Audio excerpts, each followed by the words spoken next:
Everyone will need some sort of plan at one time or another. The question is, are you ready to take that on yourself and spare your kids from that process? Or are you going to leave all of that burden of planning and paying for it to them? There is no amount of preparation that can take grief away whenever we lose a loved one, but we can make the logistical side incredibly simple if we're brave enough to have the conversations ahead of time. Hey there, I'm Kaylin Wood, and this is Money Matters for Moms, the show where busy moms turn overwhelm into abundance. Each week we'll talk side hustles, saving hacks, wealth tips, and some energy tips to help make it all stick. Real tools for real financial freedom. No ramen required. Today's episode is a little different from our usual episode. Recently, I was at a local funeral home doing some research for my coaching program, and I met our guest today. So neither of us had any idea that she was going to appear as a guest on this podcast, but the longer that we spoke, the more we realized that we have similar missions. So we both help people consider things that they might not have thought about. We both help people break big tasks into small steps. And we help families create calm and abundance for themselves and their families in the future. So let's dive in with Sarah Gibson. She's an advanced planning advisor with Horan and McConaty. Sarah, glad to talk to you. Thank you so much for having me, Kaylin. I appreciate any opportunity to share what I do because so many people say, I really want to talk to you. I've been thinking about this for a long time, but I haven't known where to start. Well, before we get into that, tell us how you got into this. Did you decide that this is what you wanted to be when you grew up? No. I was going to be a famous singer, and Taylor Swift took that from me. So I came to this job after the loss of a close friend. I was 29. She was 29 as well. And when she passed, it was unexpected. And that was my first real experience with grief and mortality. And that was in 2023. I had a good friend who works at Horan and McConaty who saw me go through that experience and said, hey, you might be a really good fit to work for our funeral home. And what I love about this job is being able to control what we can and prepare what we can ahead of time. There is no amount of preparation that can take grief away whenever we lose a loved one, but we can make the logistical side incredibly simple if we're brave enough to have the conversations ahead of time. And that's what I'm really grateful to be able to do. But less than half of people actually do pre-planning. Why is that? I think people are scared to revisit a really difficult set of ideas and feelings. Most people have lost a loved one, whether that's a friend, a family member, someone close to them. And it makes sense that you don't want to spend time thinking about death, thinking about a world that you're no longer a part of, and thinking about the people you love the most suffering at that time. However, when we avoid the topic completely, we leave loved ones really unprepared. And if someone passes away without having a plan in place, their family, their loved ones are really having to start from scratch when it comes to all of the information needed to finalize things. Oftentimes there are doubts. If we didn't have a conversation ahead of time, there may be disagreement about what is the best way to have a final goodbye. Funerals and final arrangements, including estate settlement, that is one of the leading causes of family falling outs. Obviously, we want to avoid the people we love fighting after we're gone, and having the courage to plan ahead, get something written down so that there's no room for disagreement or doubt is a really actionable way to make the process a little smoother. And so it's helpful to get things down on paper, but it's not just specifically what's happening in the service itself, correct? Correct. One of the things that we do in the pre-planning meeting is we'll take all of the information that's needed for a death certificate. That enables us at the time to request that death certificate very quickly and avoid any delays in what needs to happen next. And why is a death certificate important? Well, nothing can happen until there's a death certificate, whether it's a cremation, a burial, a transfer somewhere. We have to wait for a death certificate in order to carry out the next step. I have sat with so many families that go back and forth and call cousins to go look around at home to find out what was grandma's maiden name, and nobody knows. And without that information, we can't get a correct death certificate, and everything gets pushed back until we have that info. And the death certificate is also required for any bank transfers or authorizations for financial things as well, correct? Typically, one will need anywhere from 5 to 10 copies of a certified death certificate. Now, if people are proactive about their financial planning, they may need fewer copies if they have assets in a trust or assets with a direct beneficiary named. The death certificate is a really crucial document for whatever is next in settling the estate or going through probate, which some people have to do. So it's important to have not only that information, but any requests and specific instructions on file at a funeral home to expedite the process. So now the pre-planning helps people to sort out the things that they want to have happen, both before the service, during the service, and afterwards, correct? Absolutely. What sorts of things should they be looking at bringing onto that pre-planning document? I think it's helpful to have an individual named as who you want to finalize, especially in larger families. Final resting place is something people may forget to think about or discuss with their family ahead of time. So that's important to give some thought to and have written down somewhere.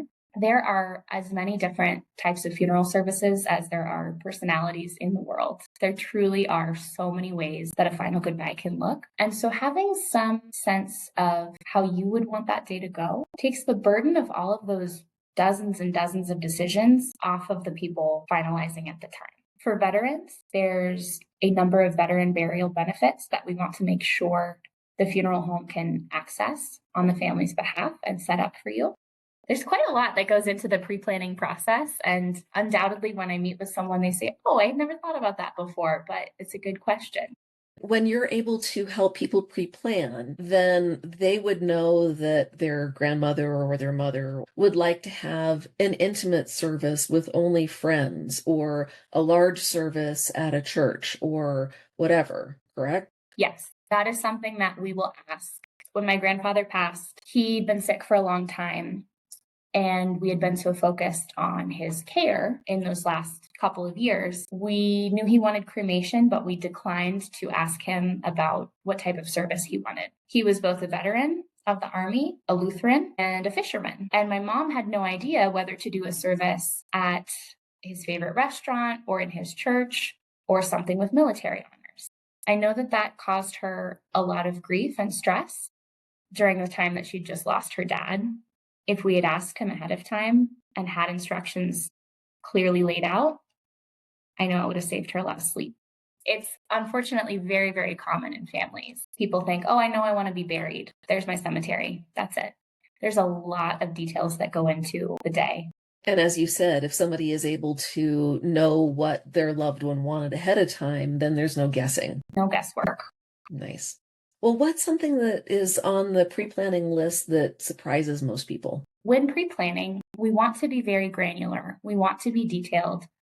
If I do my job correctly, don't want to leave anything for your loved ones to decide. Because of that, I'm going to ask some uncomfortable questions. But I promise that it's easier for you to answer them alive and well on a sunny Colorado day than it is for your kids or anyone else who loves you to answer after they've lost you on what might be the toughest day of their life. So I make people pick an urn or a casket, even though it might feel a little uncomfortable, because it's easier for them to make the choice than for their kids to. I will ask about what clothing they might want to be wearing when they are last seen by their closest family. And those are the questions that usually give people pause. And I think they're important questions, and I'm certainly going to continue asking them, because those are the very same questions that if a funeral director has to ask them and that field on their paperwork is blank, can cause that family to go back and forth and take a really long time and struggle with or disagree on. And carry those resentments about the disagreement forward, unfortunately. Potentially, yes. We want to take away any gray area so that the focus, rather than being on what clothes someone is wearing or what service details look like, can be on the memory of the person that they love. I really like the idea that grief is the price we pay for love. The more we love, the more we grieve.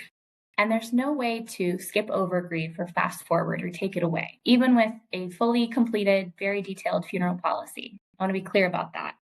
When we take care of that logistical and financial side and the decision-making side, we are giving the people that love us a gift. And it's the gift really of time. Time to feel what they're feeling, time to look at favorite photos and share stories rather than looking around the house for documentation or deciding with multiple other family members on the minutia of the day. It's time to process on the day of the service, whatever that might look like, so that family doesn't have to do anything else beyond just show up and accept the love and care that's going to come from the community at that time. I think of advanced planning as a profound act of service to take the burden of these arrangements, which might be for a spouse or a child, the hardest thing they've ever had to do, and to be able to have them sit down and hear from a director, hey, this has been handled. Everything's all planned. It's all set up. I just need you to help us pick the day and the time for this to take place. It is a huge relief, and it is the last gift that you can ever give them. Absolutely. And I think that anybody who's planned any kind of major event, a party, a wedding, those kinds of things, has been in that planning frenzy. And it's hard to transition from the planning into being present at the event. If you can hand this checklist off to somebody else and say, make this happen, then you can be present and you can hear the stories and you can be with the people who are also grieving. And that helps families to move through that grief and heal. Community is one of the most important factors in grieving and moving through the stages of a loss. And I think about with other life events, a birth, a wedding, a large birthday party. Would you wait until a week before the wedding to decide all of the details? No, of course not.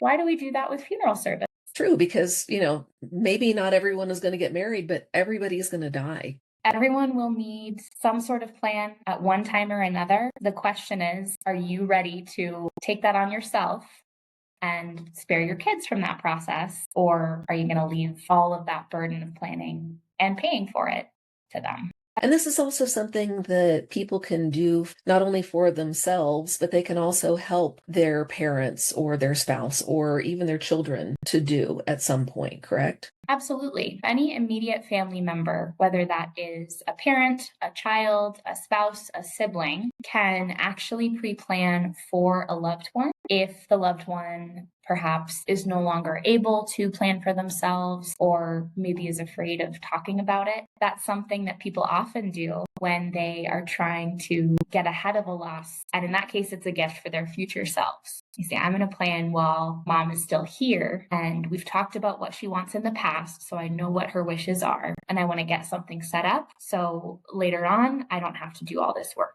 Absolutely. And also, when you do pre-planning, you can purchase a funeral policy, correct? Yes. So a funeral policy is the way that we finalize plans and also make sure that the financial burden never falls to a family. Anyone is welcome to have their wishes on file with us at Horan and McConaty. We will happily hold those indefinitely. However, if they wish to prepay, we would use something called a funeral policy. The biggest thing to know about that is it locks in the costs. So just like everything else, costs are increasing year over year. We typically see costs of services double about every 10 years. When someone pre-plans with a policy, those costs are frozen. So our services are guaranteed indefinitely into the future. For this reason, some people will choose to pre-plan in their 30s. We also have the ability to transfer a policy. So life is complicated. We don't know where it's going to take us in 5, 10, 20 years. Often people move states to be closer to family later in life or to get better care. Having a pre-plan set up in Colorado doesn't prevent you from moving to Arizona. You just simply transfer it to a local funeral home wherever you're moving to. And I would say the other defining feature of a funeral policy is it allows you to make payments over time. I cannot tell you how many GoFundMes I have seen when people pass before their time or unexpectedly, and the family's really unprepared and unfortunately has to come up with that money to lay their loved one to rest. Payment over time means you can do it manageably in a way that fits anyone's budget. And while making payment over time, there is coverage for the full funeral amount. So if I were making payments on my own plan, let's say I'm making payments over 5 years and 6 months from now, I pass away suddenly. No one has to make up that difference, even though my plan's not paid off yet. Funeral insurer that we use covers the full amount so that my family can just show up, receive the love and care that they need, and process in a healthy way without that financial burden. That's amazing. Now, that's specifically for Horan and McConaty, which is a Colorado company. So anyone who's listening, if they live in Colorado or they're physically present in Colorado and want a policy from Horan and McConaty, they could. But anyone who lives outside of the state of Colorado and is not present here at signing would need to work with a funeral home in their own state or country. Correct. I'll give a little bit more context because I know you have a pretty financially savvy group here, Kaylin. The reason that funeral homes use funeral insurers is to protect the consumer. So it wasn't always done this way. 50, 60 years ago, you would pay one funeral home specifically and just hope that they're still in business when you pass away. Using a funeral policy means that your funds are protected. So anyone who prepays, you have a guarantee that that money is set aside if you move, if that funeral home that you've selected gets bought out or maybe shuts down even, the money is still there and it's never lost. It's safeguarded for your services until the time that those funds are needed. So this is true of any state in the US. I'll go to our Arizona example. An Arizona funeral home is going to plan through an insurer just the same way that anyone in Colorado is. So then if they are purchasing a policy in Arizona and they move to Colorado, then it would just transfer the same way. It transfers super easily. It's a one-page form. I do it at least once a month to help people that are either moving here or moving out of state. Of course, as retirees, many people dream about travel. And so what happens if you unfortunately pass when you're on a trip? For most, that's a worst case scenario, is if somebody passes on a trip. We have something we add to all pre-plans called out of area protection. So Horan and McConaty Funeral Home, we're a local company. If you're anywhere in Colorado in the Front Range, it's our people. We're going to come pick you up ourselves. If you are on a cruise and you pass away out of state or out of the country, there's a partner firm we use called Inman. Inman has partnerships with funeral homes all around the world. And so having that out of area protection means it takes one phone call to them. They will pay for the transportation to get you back, and they will deal with all of the red tape and consulate work and everything that has to happen on the back end. Without something like this, bringing somebody back home from out of the country can be easily in the tens of thousands of dollars. So it's a good thing to have, and it's a way to prevent that worst case scenario from becoming a logistical or financial burden to the family. If people are not inside Colorado and they're looking for a reputable funeral home, what sorts of things should they be looking for? In this industry specifically, it is so important to know you've found a funeral home that you can trust, that's going to treat you when you pass away with dignity and respect and care. I would look for membership in the National Funeral Directors Association. That is a good thing to look for. Funeral homes should also be BBB accredited with the Better Business Bureau. I know that most states have a database. In Colorado, you can actually look up all funeral homes and crematories, and you can see if there has ever been any complaints against them. So there's a lot of structures that have to do with consumer protection generally that are already in play. For anyone considering cremation, I would encourage you to ask, where's your crematory located? Who operates it? What's the timeline? Am I going to be cremated in a zip code that I'm familiar with, or am I going to be shipped off to the next county over and my family waiting for potentially weeks to get my ashes back? And I hate to put it like that, but that is the reality in many places. There's a sacred trust that each funeral provider has to earn with a family. We are very aware of that. There's no do-overs. One of the reasons I encourage people so strongly to do their research ahead of time is we don't want to put family in a situation where a death has already occurred and they're needing to call around and ask these questions. Don't wait till after the fact, because that's when that emotional decision making can come into play and open the door to doubt, regret, uncertainty, and complicated grief. I would encourage everyone to, at the bare minimum, have a funeral home selected ahead of time so that family doesn't need to call around or do a Google search when they're already processing the fact that you're no longer here. That's when decisions become much more difficult emotionally. Absolutely. I didn't mention our Heartlight Center, which is our nonprofit, and its mission is to provide meaningful, accessible grief support to everyone. There are in-person programs in Colorado and 3 other states. There's also a huge selection of virtual programs. It's just heartlightcenter.org. They are constantly adding and refining what our offerings are, and it's a great resource for anyone dealing with any kind of death loss.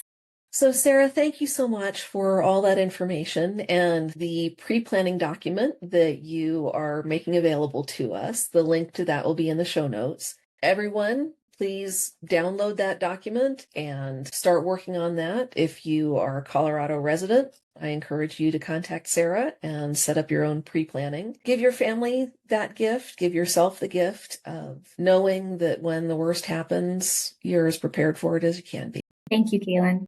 Thank you, Sarah. I really appreciate your time. Of course. Thanks for tuning in to Money Matters for Moms. I hope today's episode left you inspired to take one little step forward. Check out the resources in the show notes and share this with another mom who's ready to thrive. You've got this, because abundance is easier than you might think.